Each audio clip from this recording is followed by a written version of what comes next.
ଆଜି ପାଳିତ ହୋଇଯାଇଛି ପଣ୍ଡିତ ଦୀନଦୟାଲ ଉପାଧ୍ୟାୟଙ୍କ ପୁଣ୍ୟତିଥିରେ ଏକ ସ୍ମୃତିଚାରଣ ସଭା। ପ୍ରକାଶ ଥାଉ କି ଚାନ୍ଦପୁର ବିଜେପି ମଣ୍ଡଳ ପକ୍ଷରୁ ଆଜି କେରେଣ୍ଡା ଟାଙ୍ଗୀ ପଞ୍ଚାୟତ କାର୍ଯ୍ୟାଳୟ ପରିସରରେ ମଣ୍ଡଳ ସଭାପତି ସୁବର୍ଣ୍ଣ ସିଂଙ୍କ ଆଭାଗତ୍ୟରେ ପଣ୍ଡିତ ଦୀନଦୟାଲ ଉପାଧ୍ୟାୟଙ୍କ ସ୍ମୃତିଚାରଣ ସଭା ପାଳନ ହୋଇଯାଇଛି।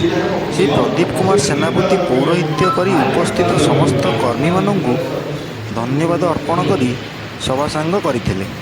ପ୍ରସନ୍ନ ବରାଳଙ୍କ ରିପୋର୍ଟ, ଓଡ଼ିଶା ନ୍ୟୁଜ୍।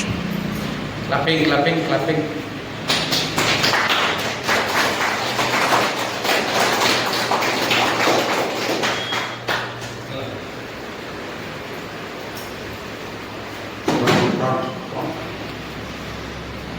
बोलो